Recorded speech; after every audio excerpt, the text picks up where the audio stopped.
It is good to have him back. My friend, I have news. I think I might have found a way to break Talor's curse. Go on.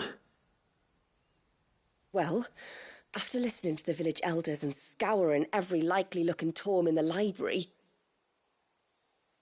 I learned that not all Tombries are the same little green menaces we know and loathe. Apparently, a chosen few live to incredible ages and grow to many times the size of their counterparts. The folktales hold that it's the very eldest of these, the Tombury kings, who weave the curses, and that their magics bind their victims to them, that they might continue to feed on their pain. So if we slay the one that cast the curse, the feeding will cease. But that was my thinking, yes. Though I doubt it'll be easy. These kings are not just bigger, they're stronger too. And if the tales are true, their followers will defend them to the death. It is a perilous proposition, in short, but it may also be Talor's only hope. What say you?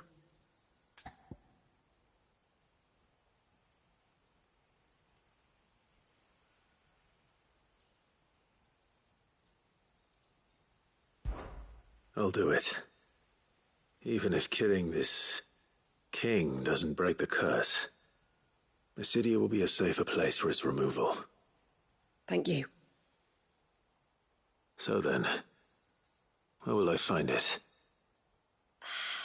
That, alas, I do not know. It must have woven the curse at the altar in Father's Fell, but as to where it is now... Fanet! You were the one asking about Tonburies, right? Because there's a whole bloody army of them out on the cloak. What? But why would they stray so far? And why now? There's only one way to find out. I'll head up the mountain and see what's going on. Right. Thank you. And please, be careful.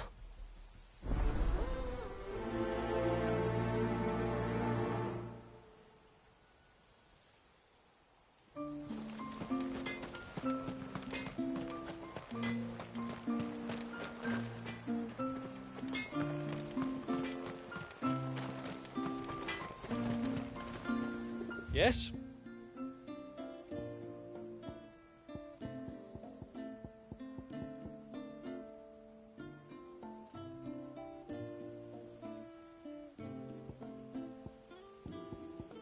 Till next time, then.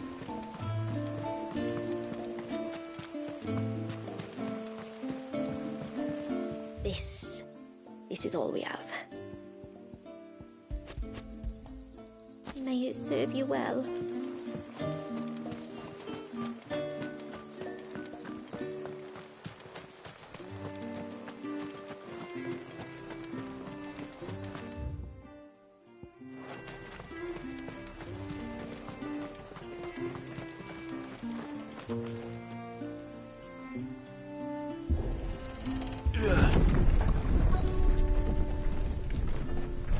Found her.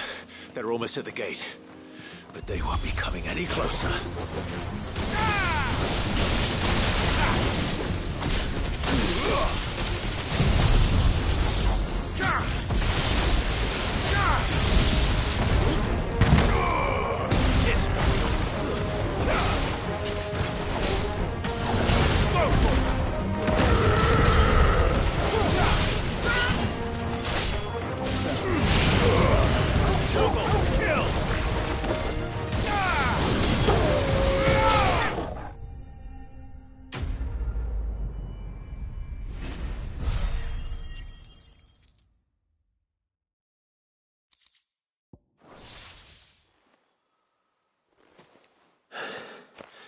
That should buy Haven some time at least. Clive, are you all right? Fine. We've taken care of the immediate threat. Thank the tides. I was worried I was going to lose you both. Talor, he took a sudden turn for the worse just after you left. What? Is he? No, he's hanging on. I fear the Tombury King may have begun the cursing ritual again. In earnest this time. And I can't imagine their being here as a coincidence. I think it might be happening on this very mountain. If it is, it won't be for long. Get back to Talor. I'm going up. My thanks. I shall pray for both of you.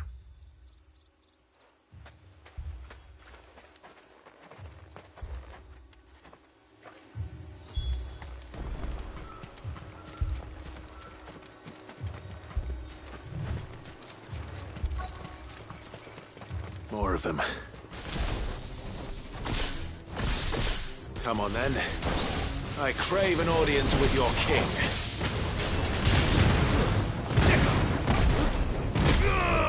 This one. Attack!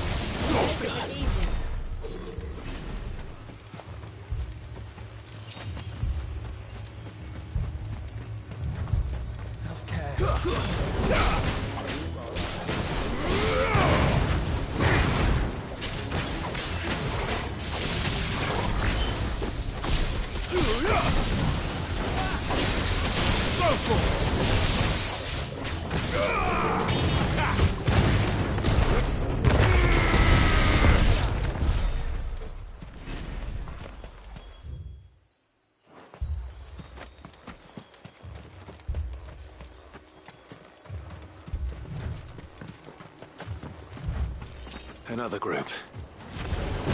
They don't look very regal. Get up!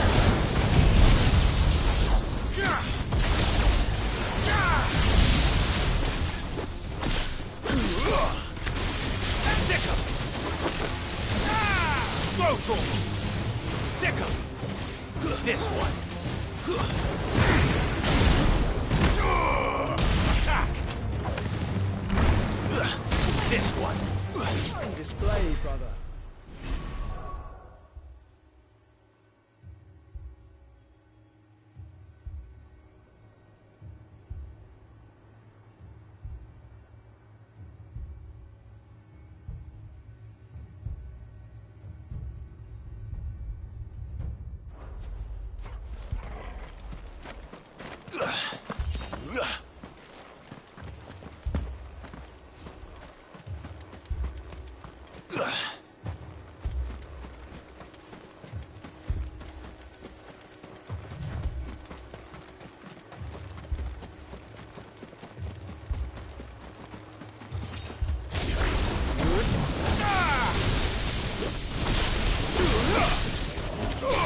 Sick 'em!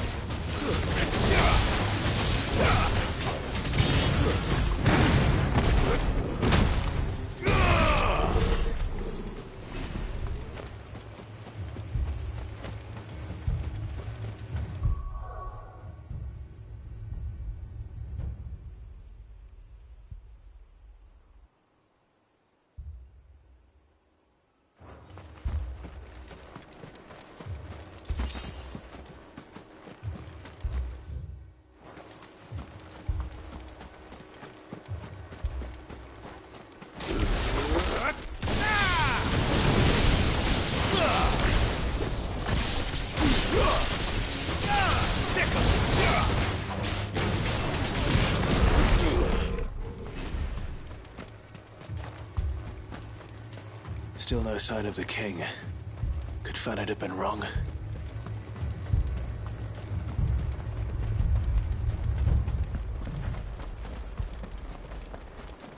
Careful. There's dozens of them. The king must be close. We'll have to take care of his followers first.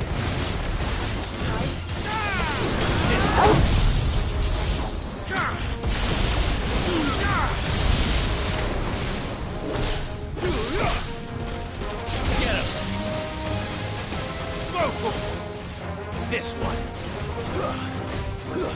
Over here!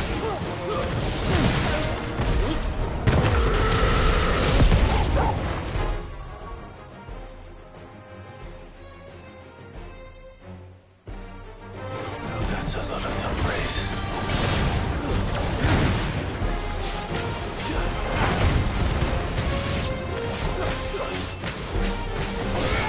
This one.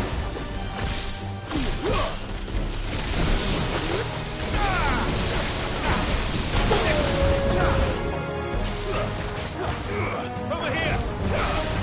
Get him!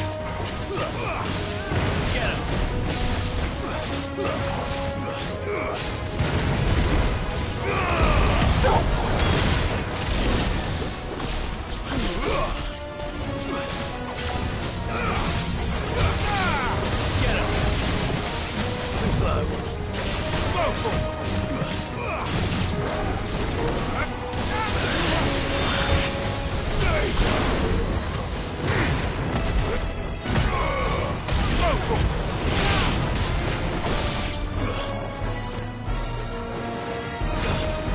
Get him!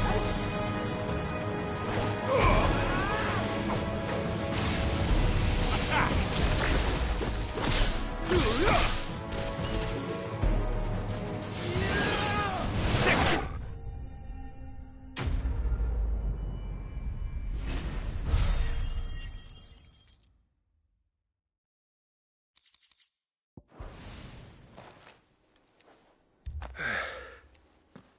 Looks like that's the last of them. Out here, anyway. But beastmen do like dark places.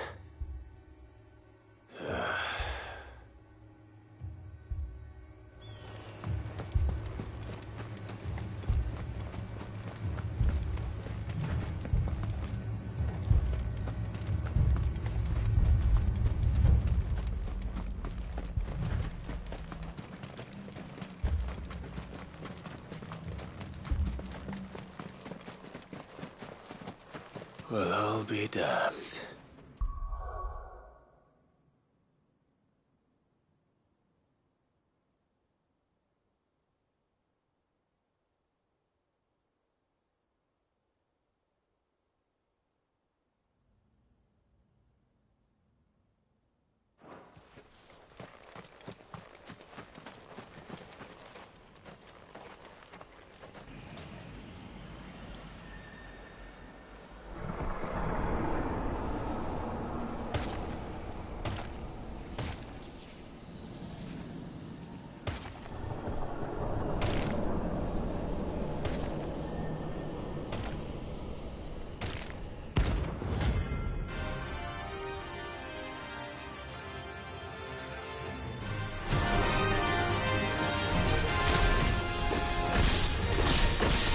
It even has a crown. Sorry, Your Majesty, but your reign ends here. This one.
It's done. Which means the curse should be broken. Let's see how Talor's doing.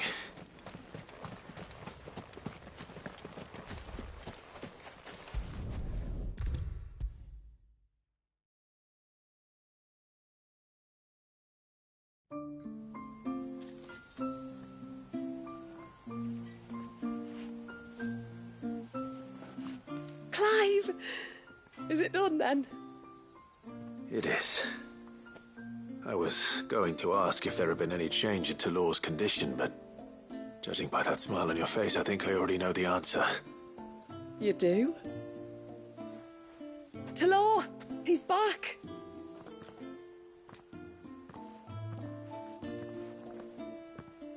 Thank you, my lord.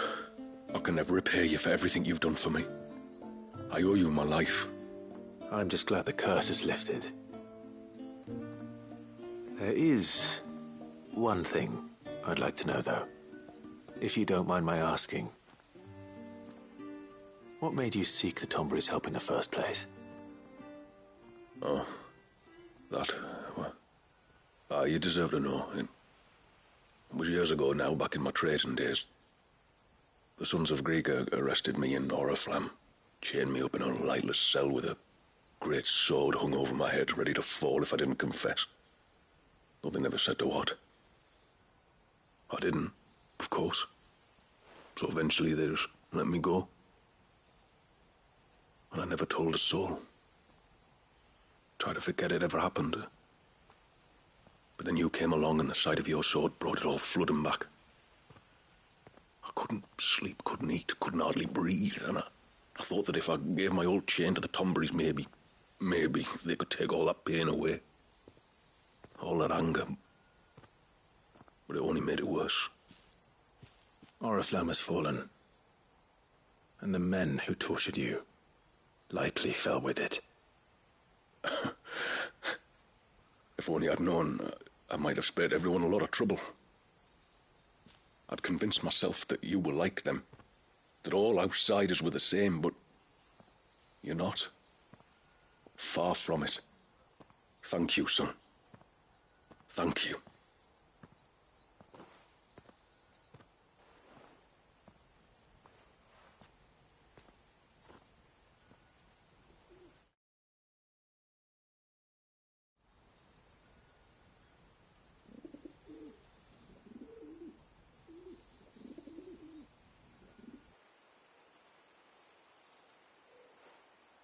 Clive, there's something I need to tell you.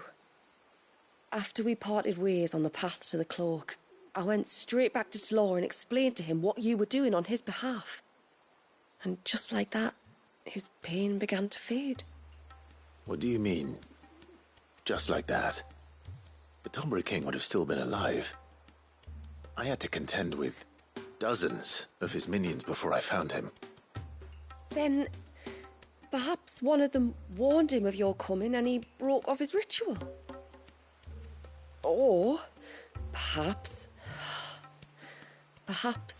knowing that an outsider was fighting for him was what lifted the weight from Talor's heart. I know from experience that many illnesses are not wholly physical, but of the spirit, at least in part. Was there ever really a curse then? Or was Talor simply suffering from the pain of his memories? And the guilt of what he'd done? For all the difference it makes. I suppose we'll never know. Maybe not. But this much I do know. It was your strength and your selflessness that healed his heart in the end. I'll be sure to tell my healer friend when I get home.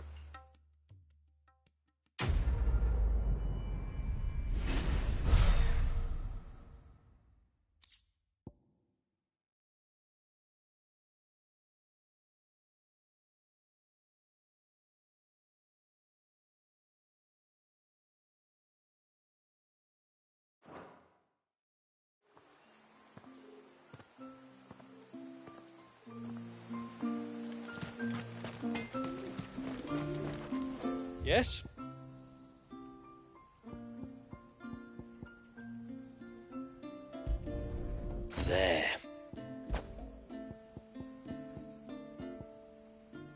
Till next time, then.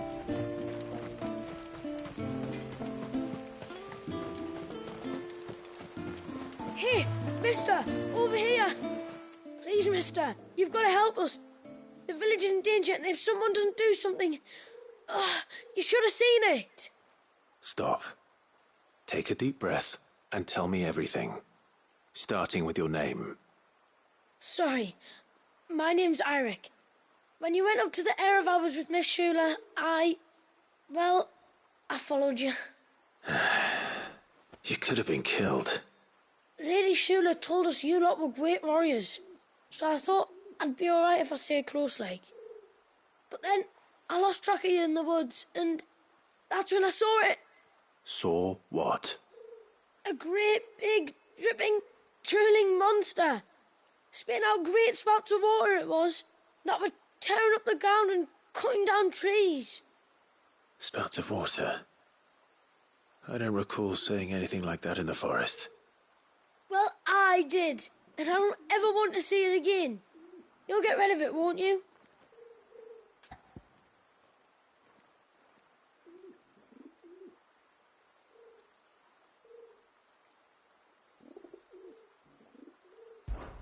All right. If this creature is as terrible as you claim, it could well pose a threat to the village. I'll see what I can do. Thanks, mister. It was over by the Swift one that I saw it. Maybe it's still there. Then that's where I'll start my search. But this time, you're going to stay here. Understood? I wouldn't go through those gates for 1,000 gil. Not with that thing out there. Good luck, though.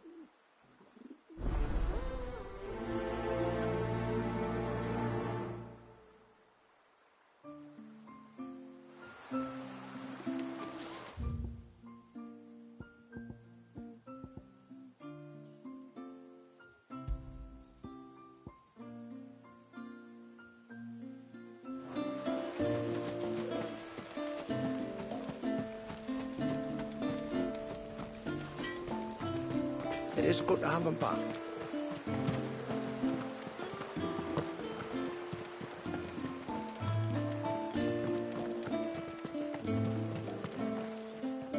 My lord, might I have a moment of your time? I would beg of you a service. Certainly. What is it? It's a long story. But before we get to that, would I be right in thinking Lady Shula told you about the witch from the north? Yes. She said that your ancestors found her here, and that it was she who taught them the spell to stop time. She was like Wallius, you know. A dominant. The Warden of Ice. My great-grandmother suspected as much. She cared for the poor woman when the end was near. And it was she whose duty became to attend her grave. A duty that was passed down to me. I see. And the service you would beg of me? Well, until recently, the path to the grave had long been blocked by a fallen tree. But when our woodsmen finally found time to move it, we quickly realized it might have been better had they not. On trying to clear the rest of the path, you see, we discovered that a flock of bloodthirsty beasts had claimed the cliffs beyond. None of us was a match for them. But you, my lord, have proven your strength many times over. Would you drive them away for us?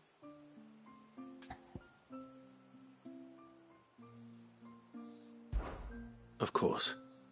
I'll see the path is made safe. Thank you, my lord. The grave is in a place called Witch Drop. To reach it, one must turn left at the Winged Wains, then follow the path around to the right, deep into the forest. Why so far from Haven? It was where she lived. When our ancestors first came to Mysidia, they found her there, in an old abandoned village, and it was her heartfelt wish to return there in death. So when she passed away, my great-grandmother had a stone erected for her on the cliffs overlooking the place she once called home. How thoughtful. Well then, no time like the present. Left at the ships, then round to the right, you said. Just so.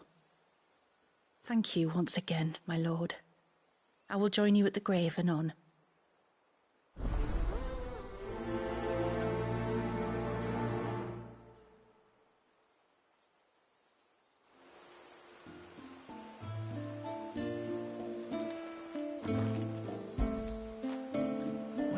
so big.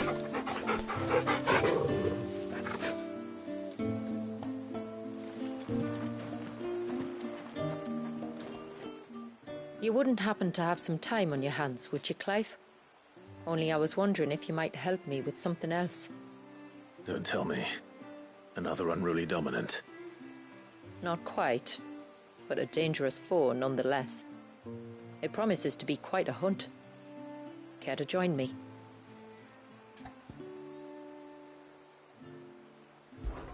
All right. Tell me about our quarry. A fiendish, cold-blooded beast known as a Givra. Normally, we leave such animals well alone, and for good reason. But I have an even better reason to want its tongue. Its tongue. If you'll permit me, tributary, I can explain. Certainly, Yamila. It's been over a week since me sister gave birth to her first child, yet she still isn't back on her feet. We've tried everything to restore her spirits. Physics and nostrums, the laying on of hands and of leeches, but all to no avail. The healers tell me there's only one hope left. A broth as potent as its ingredients are perilous to procure. It isn't only Yamila's sister who stands to benefit from this, by the way. There's her baby to think of, and Walias, too. She'd agreed to be his wet nurse, you see. I'd be glad to help. Thank you. Our hunters have no shortage of skill, but this task calls for more than that. And it won't be achieved through weight of numbers either. The Givra is as wary a foe as it is a deadly one. 2 hunters might catch it unawares, but any more than that, and it would pick up our scent a league away. Then it is decided. The 2 of you will go, while Jill and I occupy ourselves here. Perhaps we might help prepare the broth. That would be most kind of you. Come then, Clive. The River of Time flows fast, and so must we. There's a Givra that has claimed the ruins at the foot of the mountain as its hunting ground, but as I say, they are wary creatures. We'll need suitable bait to draw it out. The flesh of a forest ibex should suffice. To the forest, then.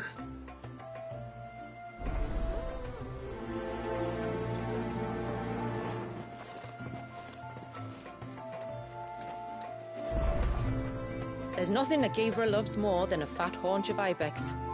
There speaks the voice of experience. Do you hunt often? Since I was a girl, my father would take me. Then after he returned to the sea, Yamila's father. Our families have always been close. Even if her sister wasn't Walias's wet nurse, I couldn't stand by and watch her suffer.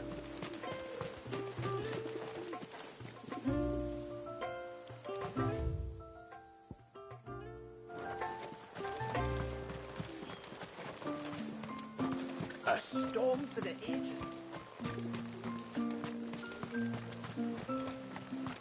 Where was the cane you saw flickering again?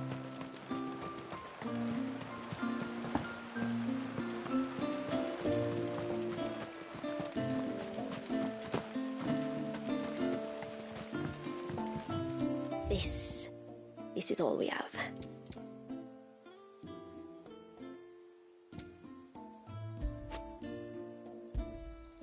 Here you are. Well, if you're sure you need it. Here you are. Then I bid you good tide.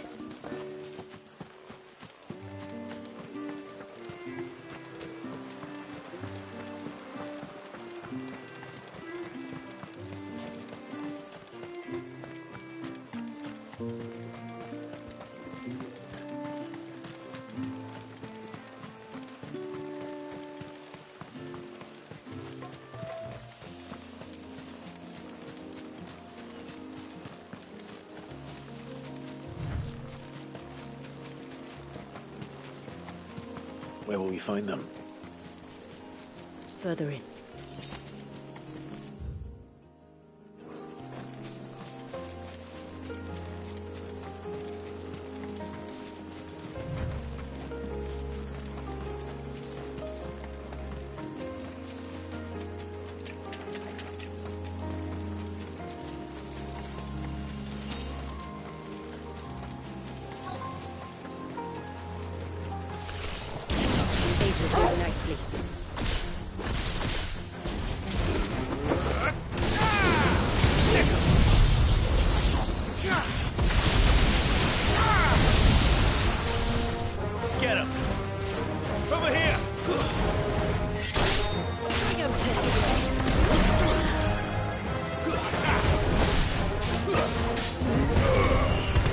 finished?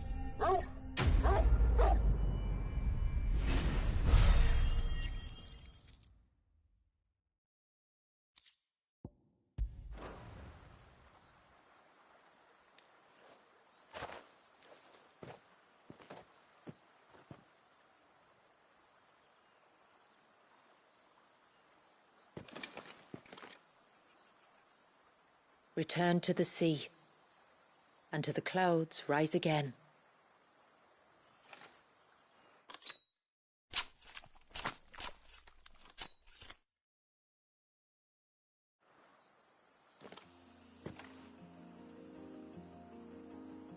We have our bait then.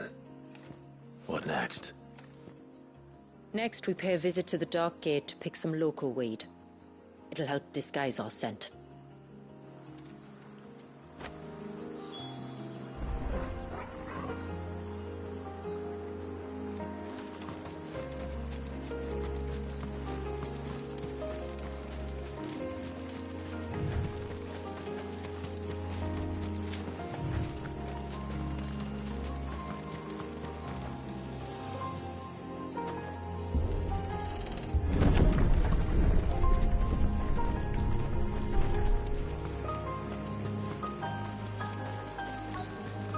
There should be a sprig or two of local weed growing somewhere around here.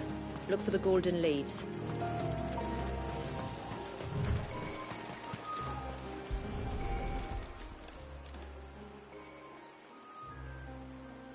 Is this it? Aye, that's the stuff. Crush the leaves between your fingertips and rub them on your clothes. If you insist.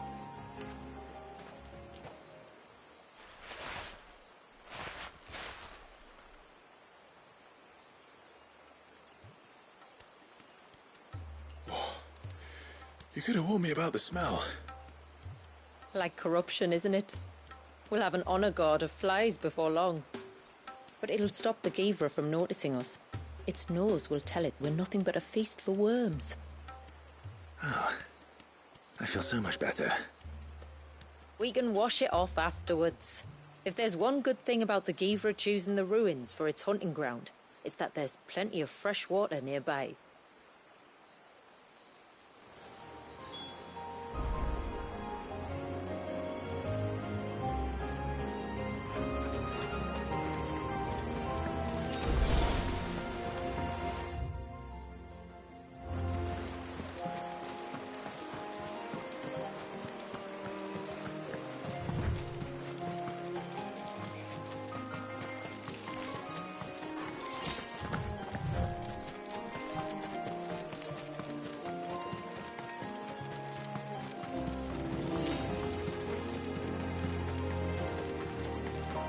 Where should we lay the bait?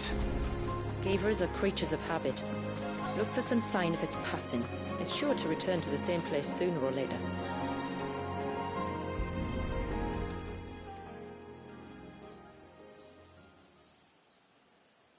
Marking its territory. Something was. A curl, maybe.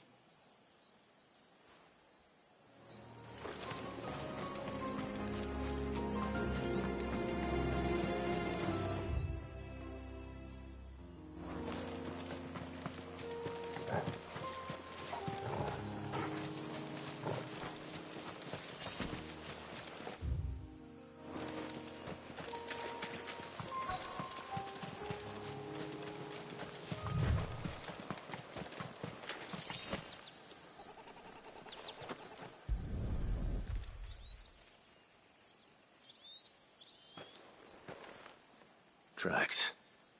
But I assume they're too small to belong to a Givra. You're right. They're barely big enough to belong to a Gavra's breakfast.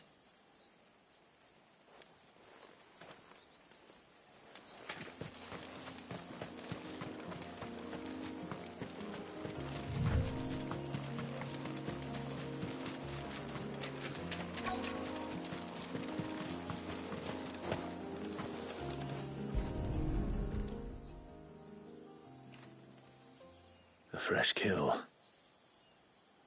But not a Givra's. The wounds are too clean, too small.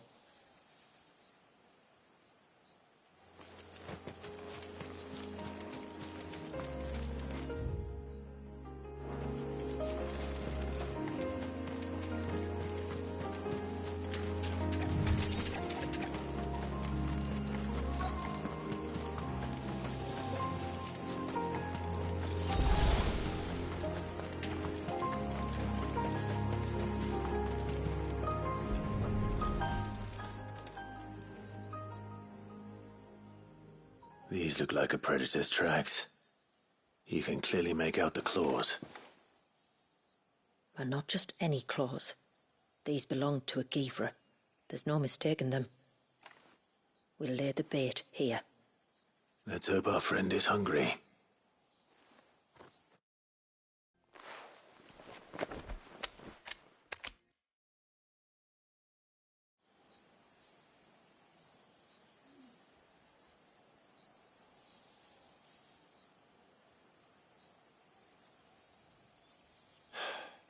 Still no sign. Patience, Clive. Hunting's not something you can rush. Have you stalked these beasts before? Once. Givras are fast, so the job called for a bearer. But even with my knack, it was a close-run thing. Not many leaders would take such risks for their people. Says the man who battled an icon to save a boy he barely knew. It is the way of the moats of water to use what gifts we've been given for the good of all. And I gather it's your way too. It was Sid, the man whose name I bear. He fought for his people and their future with every fibre of his being. I'm just following in his footsteps. In many ways, you remind me of him. Me? You're confusing daring with desperation. Quiet. Something's coming.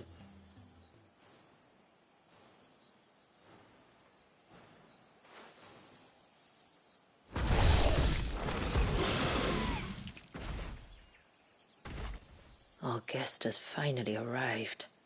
Shall we greet him? It'd be rude not to.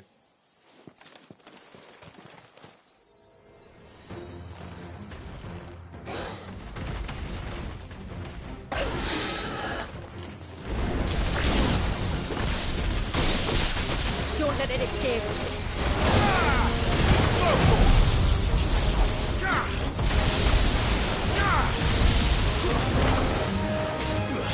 Well done.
Added to the list.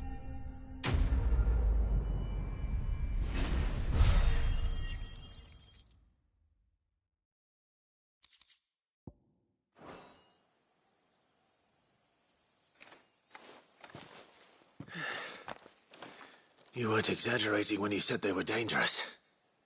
They're forces of nature, all right. And with this one's passing, the river of life has calmed.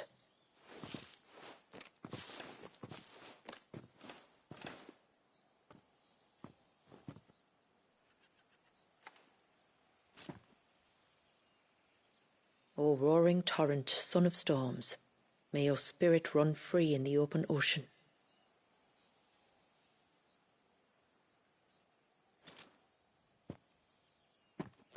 This flesh I claim, that your gifts might rain down upon us this day, and our river flow in spate once more.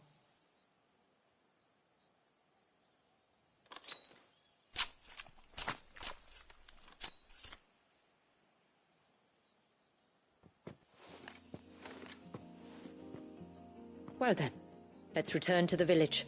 We must get this tongue to Ymilla before it spoils.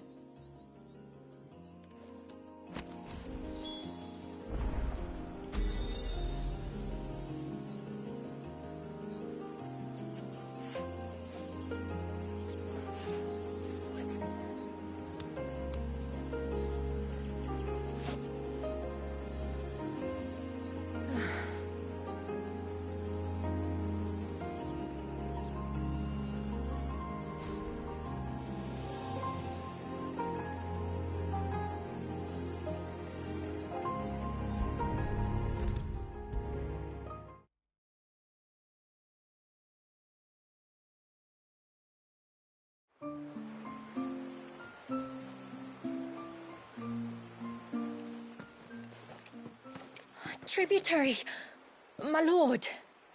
Did all proceed as planned? It did. Here. One Geaver tongue, as promised.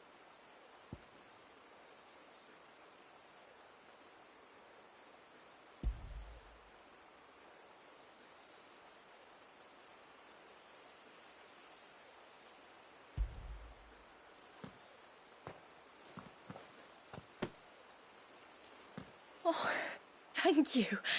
I shall add it to the broth at once. By your leave, tributary. If there is anything else that we can do to help, you need only ask. No, no. You've already done more for my family than I can ever repay.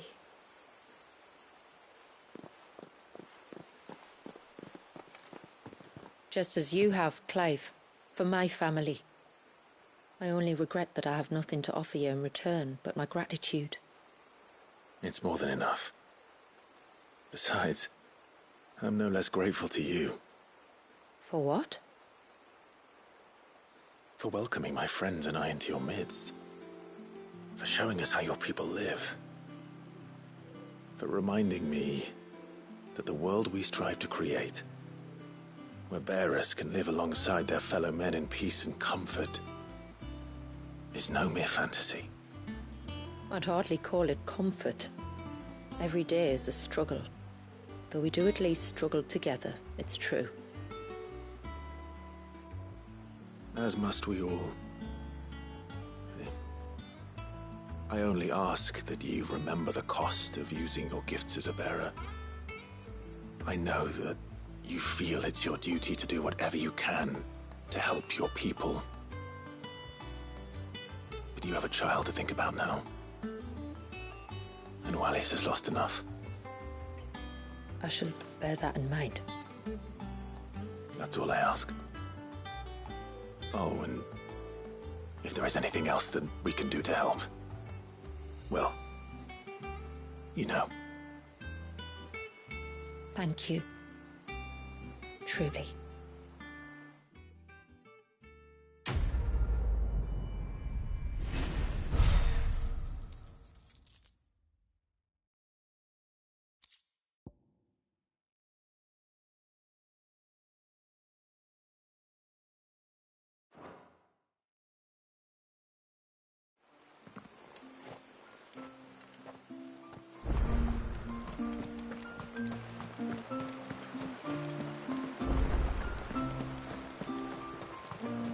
It is good to have him back.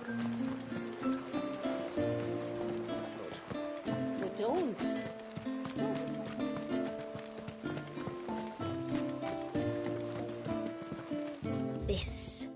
This is all we have.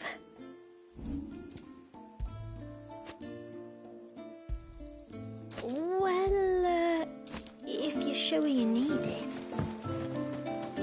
I'm so sorry for all.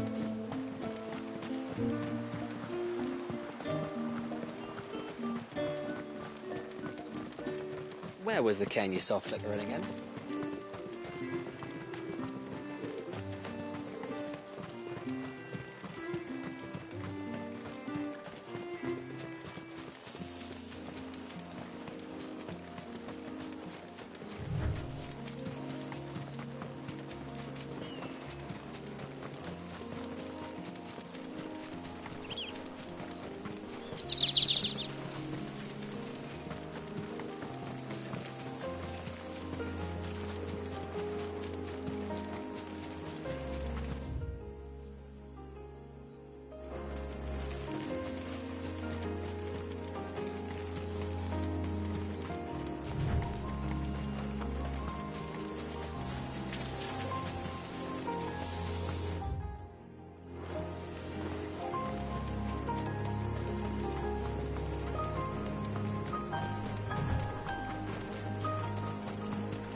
Is that the hunter?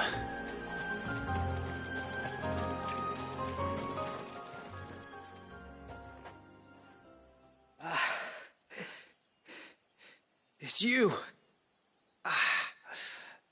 Nasser's savior. Are you all right? What happened? I was tracking an ibex when a great spout of water struck me square in the back.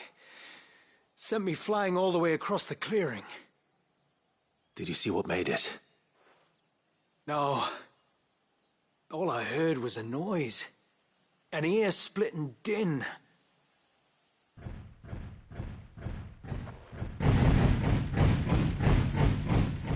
Might this be the culprit? Leave him to us.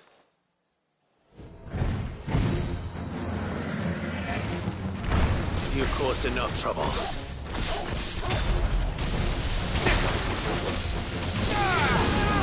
Over here!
Well, that wasn't too bad.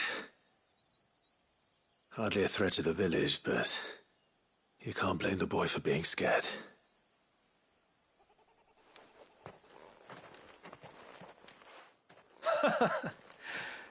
You made that look a lot easier than it was. Do you think that was the beast which attacked you? That thing? Not a chance. Would have heard it coming a league away. And the blast of water that hit me was beyond anything an Archelon can manage. Oh. A boy from the village sent me in search of a beast that could conjure such things, but...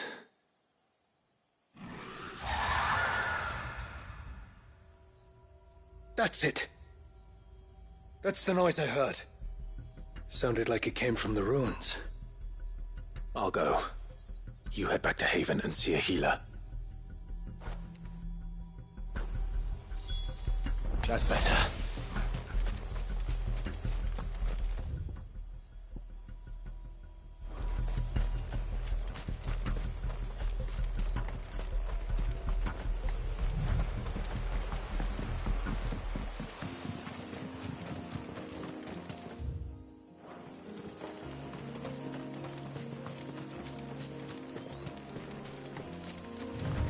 This should be the path to Witchdrop. Hungry, Torgal?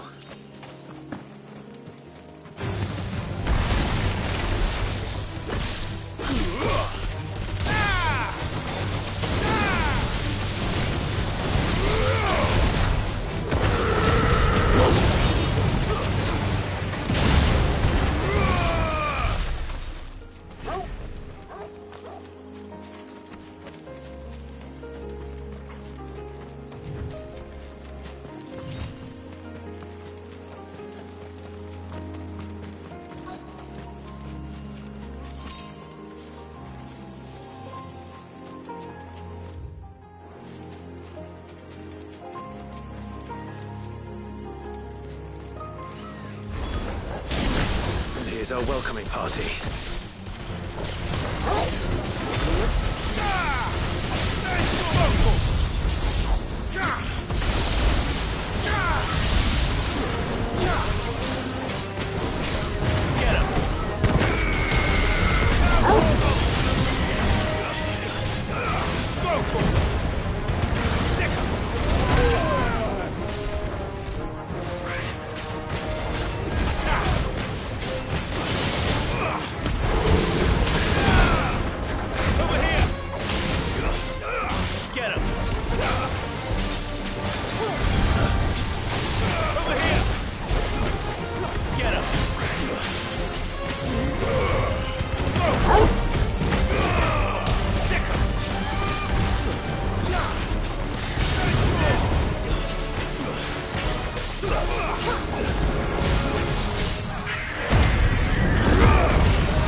Looks like that's the last of them.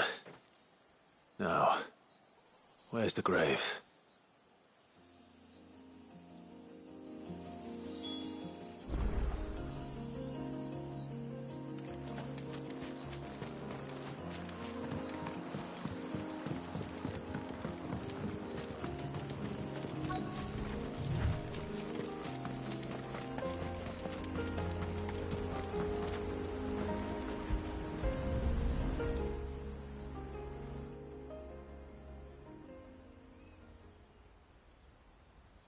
This must be it.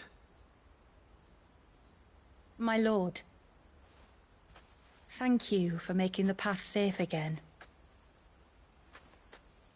Ise. Was that her name? Yes. Hardly the most fitting tribute for a dominant, is it? A rough-hewn stone with naught but a given name engraved on it. But my ancestors had only been here a matter of weeks when she passed. Every day was a struggle to survive. They had neither the time nor the energy to devote to a more elaborate memorial. Yet they spared what they could to grant her wish, that even in death she might continue to watch over her home. She lived down there then? In the ruins? That's right. They were once the living quarters for those who served up in the temple. When the Northern Thanes sent her here to weave her spell, this was where she and her retinue stayed. There were priests, handmaidens, and a knight sworn to shield her from harm. Of course, they were all gone by the time my ancestors arrived, fled or dead in the Western Wars. All except Isay, who remained till the end. Alone. Indeed. At least, that is the story as it's been handed down in Haven. But there is an epilogue to the tale. One known only to Lady Shula and myself. Some years after Isay's passing, you see, my grandmother came here to tend the grave, and found a stranger kneeling before it. A knight, dressed head to toe in plate.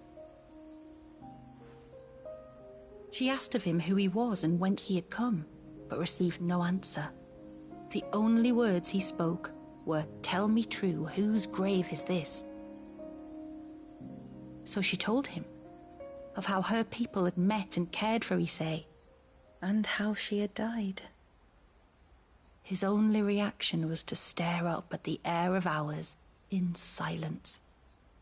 Then he left, never to be seen again. You said he was wearing plate. Was it black and gold? Do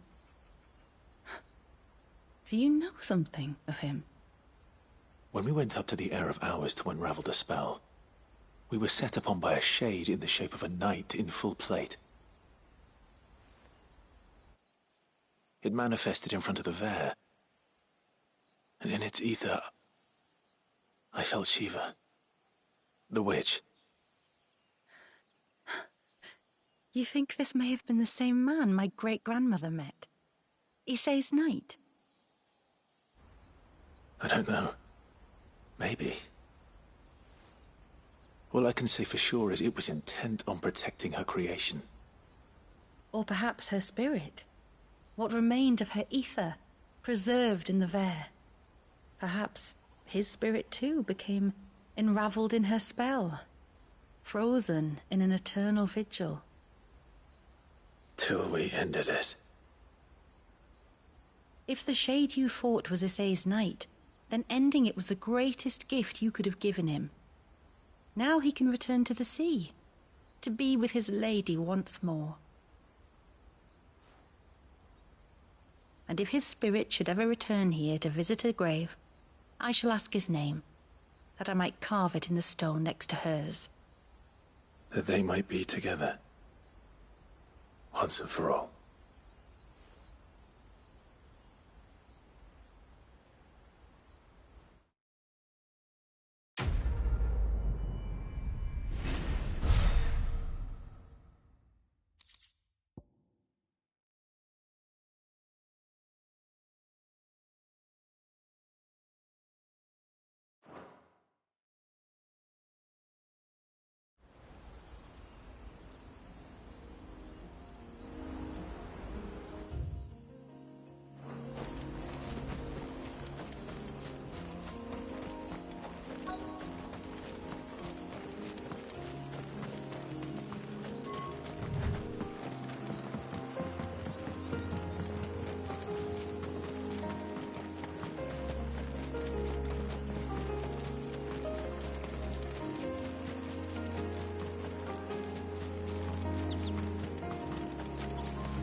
What do we have here?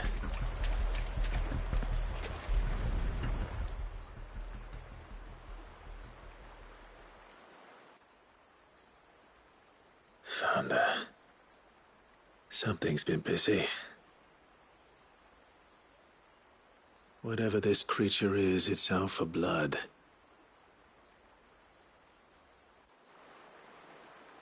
But it's not having ours. Stay close, Torgal. Where are you?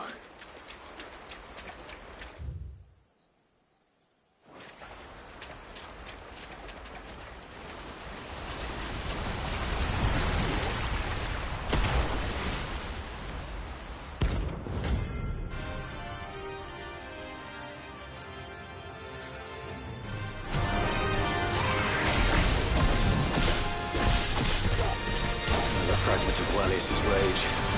I should have known.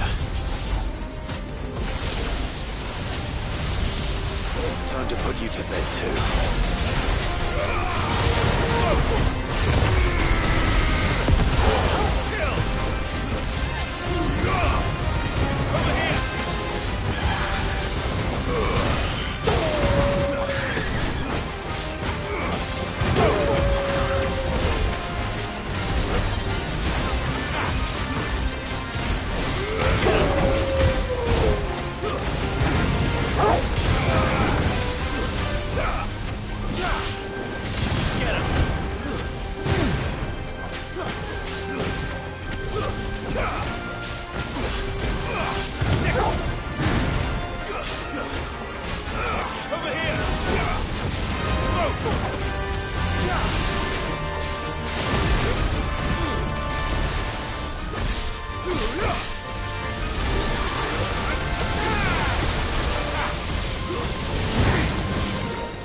Fingers crossed that's the last of them. Either way, I should let Eirik know the danger is past. For now, at least.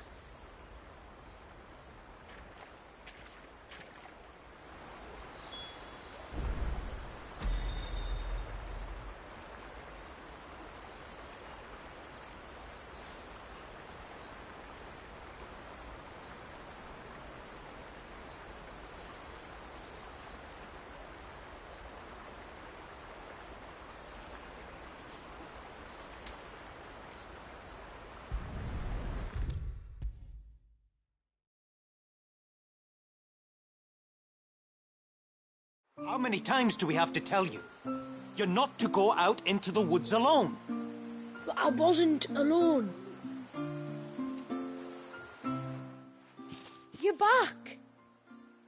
So? Did you find the fiend that attacked me and young Eirik here? I did. It won't be troubling you anymore. Yes. I knew you'd get it. Only because you warned me of its existence. Not that you should ever have learned of its existence, but all's well that ends well, I suppose. What was it, anyway? A manifestation of Leviathan's power. When we visited Wallius in the Surge, he was angry and afraid. The Icon summoned these creatures for his protection. Though why one would be wandering the ruins of Riversmeet, I don't know. Maybe it was looking for his mum. That's where she died, isn't it? The Falls. The Falls? Aye. When they took her baby, she threw herself off the top. We go there once a year to pay our respects. The whole village. An Eggy is a part of its master's spirit, but Wallius wouldn't have been aware of what had happened to his mother, would he? Well, either way, you did us a favor putting that thing to rest.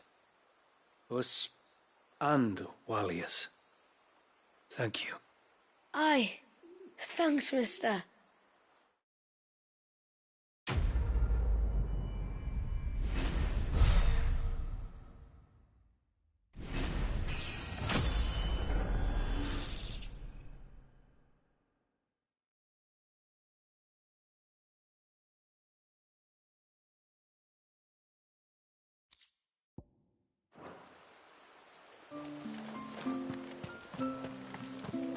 I'm so sorry for all the trouble I will have to charge you. Well, if you're sure you need it.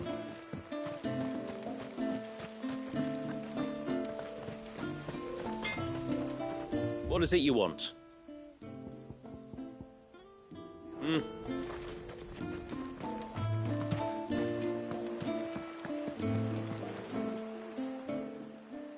No, it has to be him. What has to be who? If you, don't mind my asking. It's not your asking, I mind. It's my explaining. But I don't see any other way around it. You see, when a baby is born here, we hold a ceremony to welcome them. The rite of immersion, we call it. But I don't know whether Wallius was ever afforded that courtesy. What is abundantly clear, though, is that my ancestors never welcomed him as one of us. And I want to change that.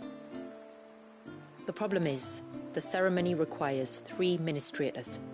The baby's parents and a witness.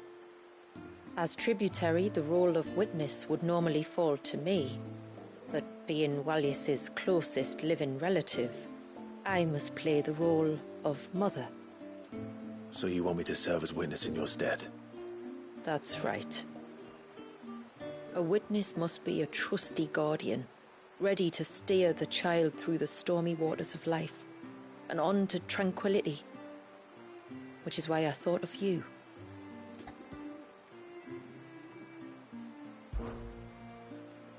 It would be my honor. Thank you, Clive. So, if you will serve as mother and I as witness, who will take on the father's role? I have a younger brother. He should be making ready for the rite as we speak, though whether he is or not. Let me introduce you. Please do. If he's anything like his sister, I'm sure we'll get on famously. I'll bid him come to the Witten Hall. Will you wait for us there? Gladly.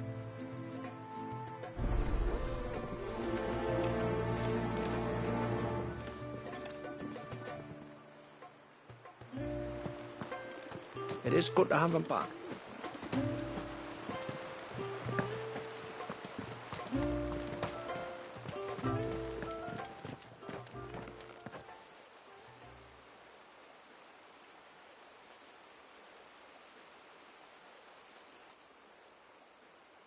Clive, my brother. If it isn't my old mate Sid! You? So you do remember me, even stripped of my cunning disguise? I'm touched. You two know each other. My friends and I crossed paths with your brother on our hunt for the Dusk Crystals, during which we saved his life. 3 times, was it? 3, 4, who's counting? All I know is when Shula mentioned she'd called in Sid the Outlaw to help young Walyas, I could be sure that the little rascal was in safe hands. I mean, having seen you in action back at the tower, I know exactly what you're capable of. So the mercenary you met in the Sage Spire, that was Clive. And he saved your life? That's a rather different story from the one you told me. And a far likelier one at that. It would appear my family owe you twice over. Whether they admit it or not. Honestly, Fammy, would it kill you to tell the truth once in a while? What? I said sorry, didn't I? How about we save the, recriminations until after the ceremony, eh? Speaking of which, what does this ceremony involve exactly? It's simple, really. We each say a short prayer and anoint the child's head with holy water. Nothing too onerous, then? Not about the rite itself, no. But it does call for some preparation. One of the witness's responsibilities is to collect the holy water, you see. 3 phials for the 3 ministrators, each taken from a particular place. Don't worry, though. It's not as if you have to go alone. I can show you the way. I'd appreciate that. Famiel, you stay here and ready the Witten Hall. Leave it to me. If there's anything Jill and I can do to assist you... We'd be glad to help. Thank you both.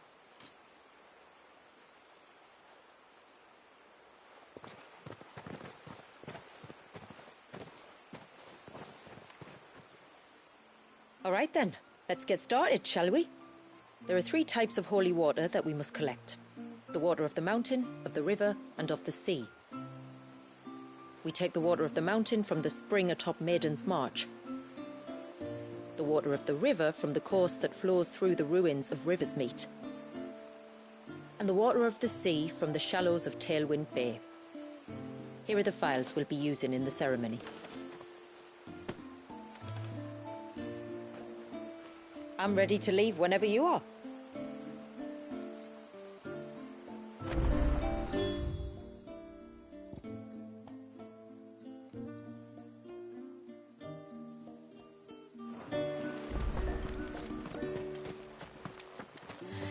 And then I dreamed I saw...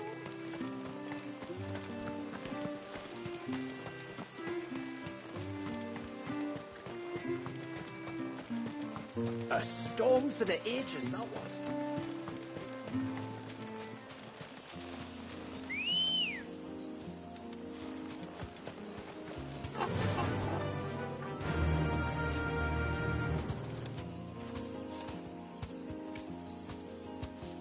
Fly, Ambrosia.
someone's in trouble. Come on.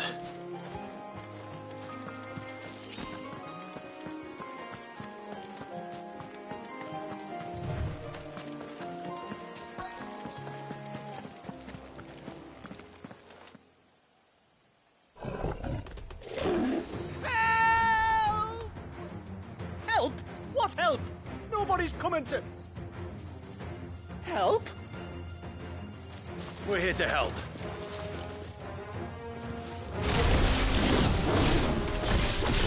Keep its attention on us. More than that.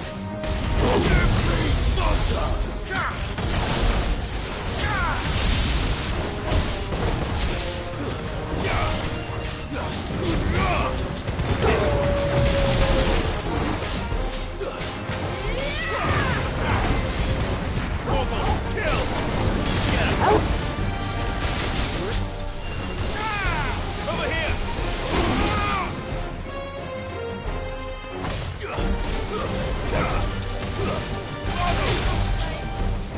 Go for it! This one!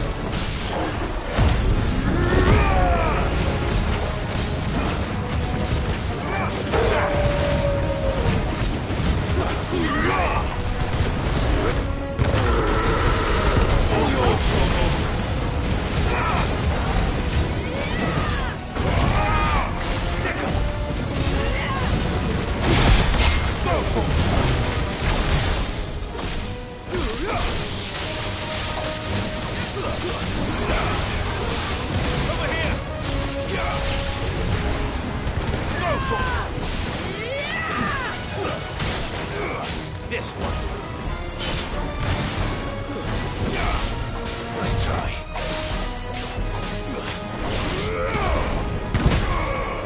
Over here.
Is anyone hurt?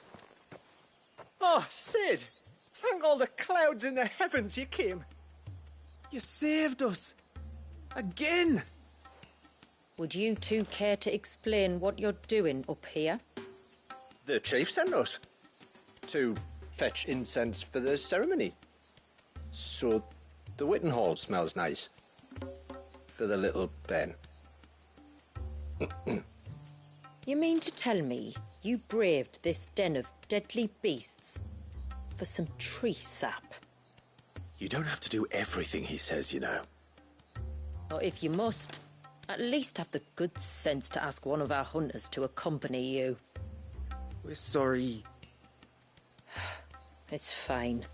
Just go back to the village before you get yourselves into any more trouble. Right, you are. Oh, and thanks and that.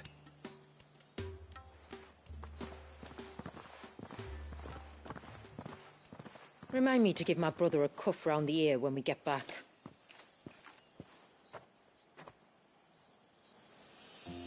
Right then. Let's collect this water, shall we?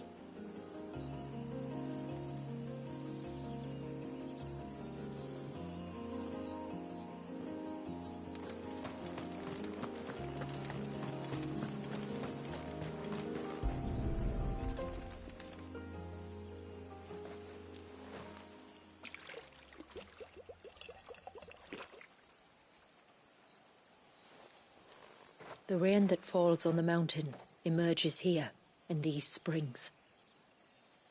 The source of the river. The source of life. Precisely. Take care not to spill it. Right. Let's save that for the ceremony.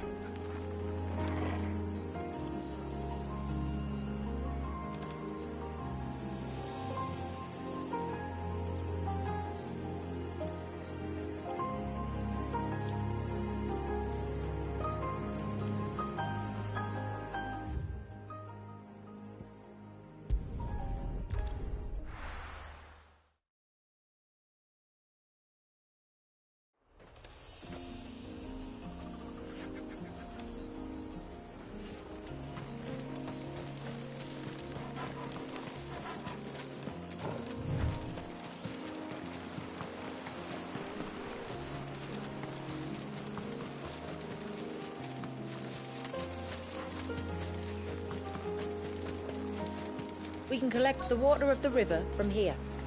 All right.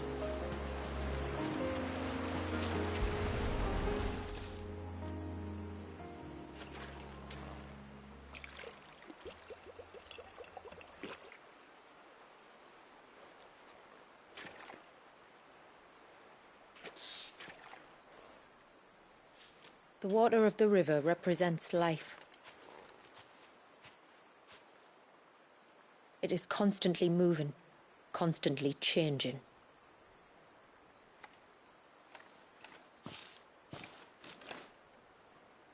And though its course may twist and turn or branch into 1,000 separate streams, it always flows in the same direction, from source to sea, beginning to end. Like time. What of Wallius, then? When your ancestors froze him, did they remove him from the River of Life?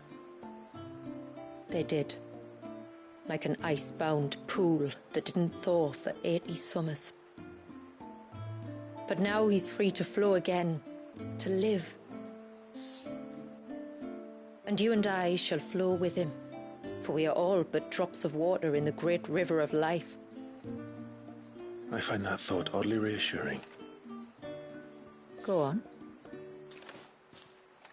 A drop of water might seem insignificant on its own, but as a part of a torrent, it can cleave a path through the hardest rock.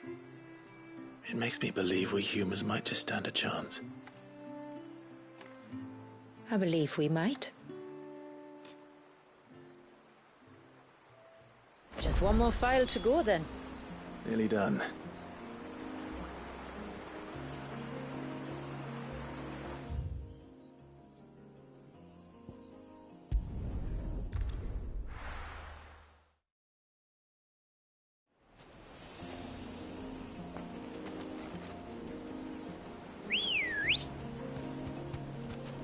Come on.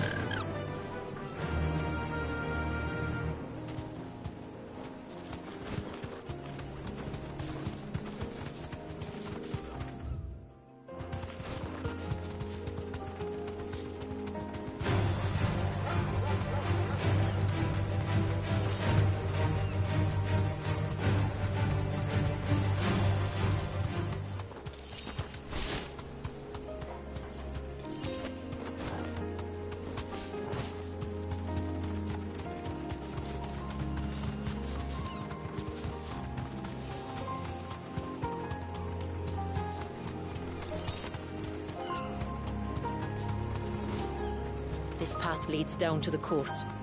Usually we keep this gate shut tight, but since this is a special occasion...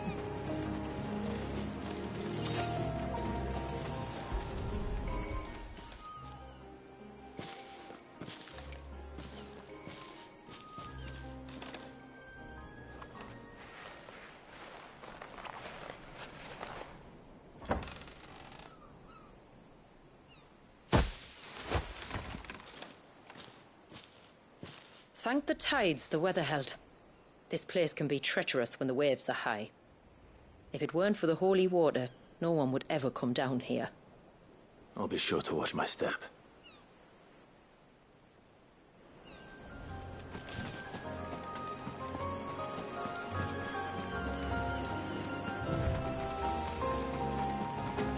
Water flows to the sea, then rises into the clouds. Just like life, the end is not the end, only a new beginning.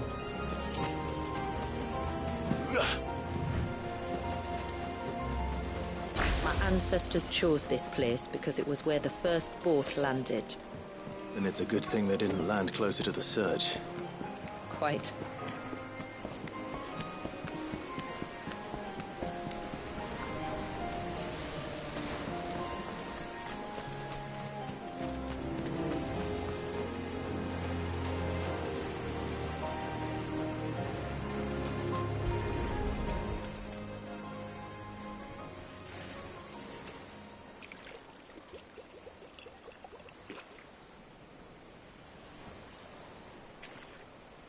The water of the sea.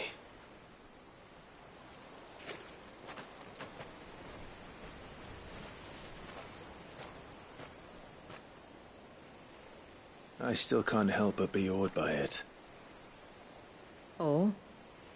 All that wave ever made me feel was pity and sorrow for the innocent life trapped inside it.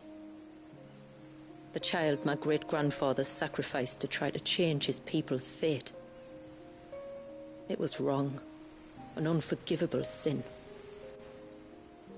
But I often wonder, will my descendants ever forgive me for what I have done? As tributary, I've faced many difficult choices. And though I've always striven to do what's best for my people, here we live in poverty, hidden away from the world. So have my choices denied them a better life, just as my ancestors denied Walyas his? No. You would not forcibly sacrifice one of your people to save the others. You do the best you can for all of them, as do I. We share in their woes, just as we share in their joys. And the most we can do is try to bring them more of the latter. Aye, you're right. And try I shall, to bring all of my people a better tomorrow. Walyas included. Then I wish you luck. If my time with the boy is any indication, he's going to be quite a handful. Then we must start as we mean to go on, and give him the very best welcome we can. Where to next, then? Back to the village, to find out if my brother has made the necessary preparations, or got his lackeys to do it for him.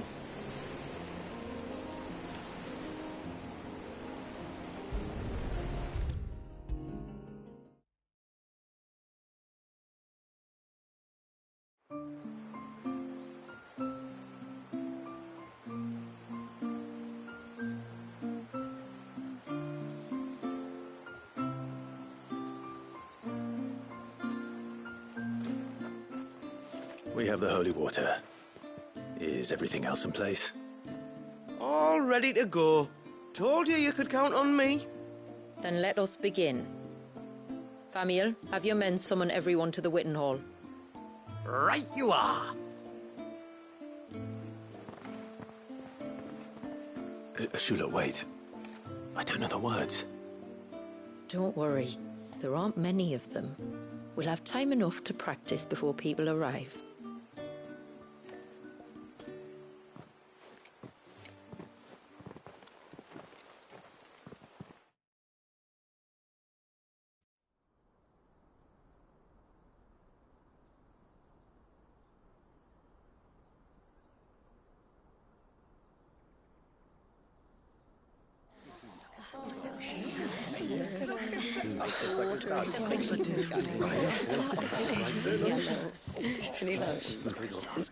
My friends, we are gathered here today to welcome this child into our community by the rite of immersion, as has been our custom since the first reign.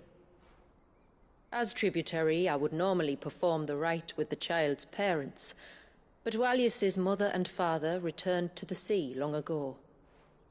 So I and my brother Famiel shall serve as his family, while the one who returned him to us shall bear witness in my stead. Clive, if you would step forward.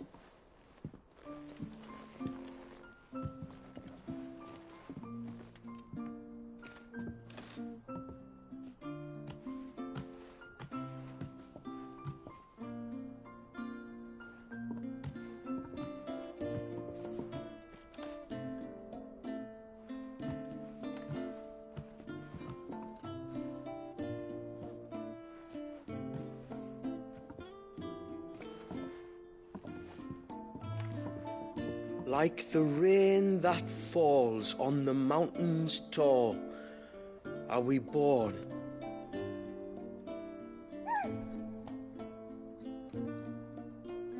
Like the river that flows through the valleys below,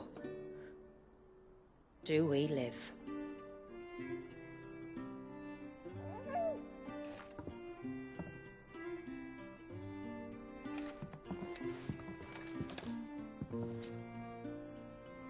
Like the boundless sea, where the currents run free, do we die, and to the clouds then rise again.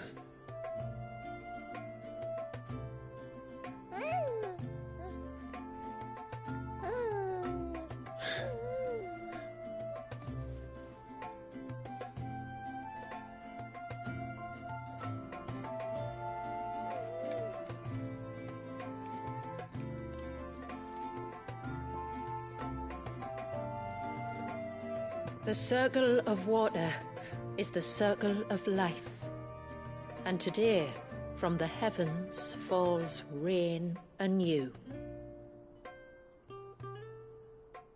This child, Walias, now joins our stream, and he shall flow with us from the mountains to the sea.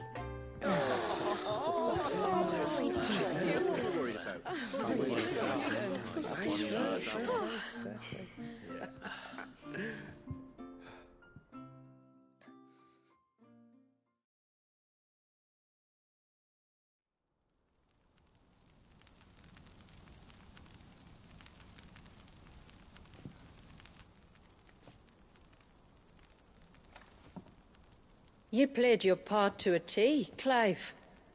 Thank you. It means a lot to us. I was honored to be asked, and terrified I'd miss. Now that you're part of the family, young Walyas, my lad,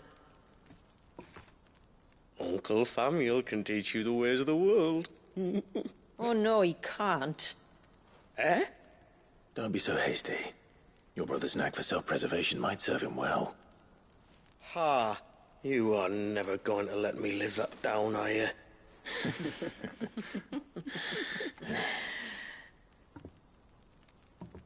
I'm gonna raise Walias as if he were my own. Teach him everything I know about life, our people, and our past. But with all the mother crystals gone, he will grow up in a world without comforts. One where we only have ourselves and each other to rely on. I'd say your people are better prepared than most to survive in such a world, Shula. To thrive, indeed, under your guidance. Only if nature continues to smile on us. If we were to lose her gifts, we'd be left with nothing at all. Yes. But it needn't come to that. Not if we can stop the spread of the Blight.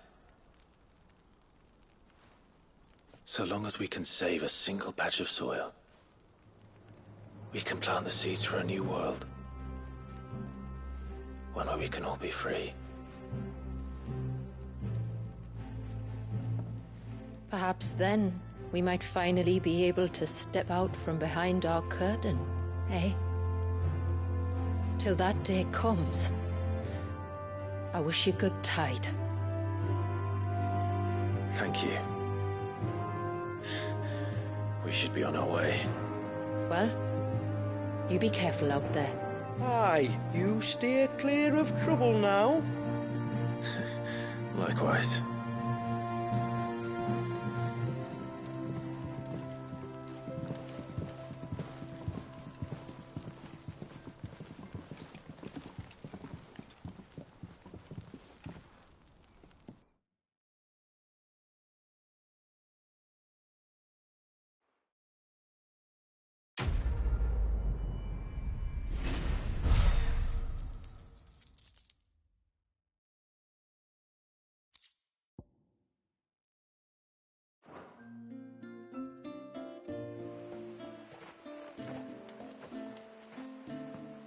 To think, we must be the first outsiders to have witnessed that rite in over a century.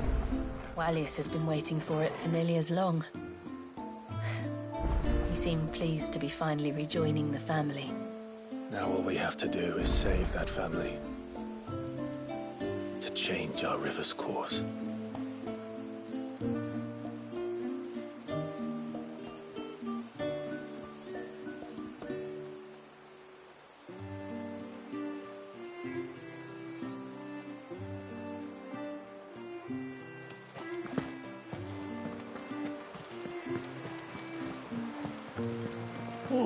Oh, yes, is a little sweet.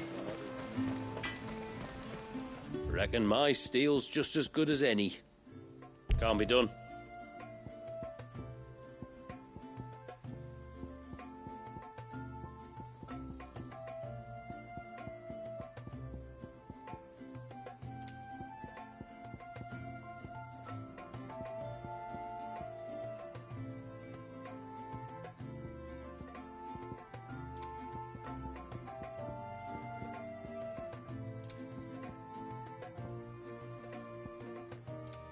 A good tide to you.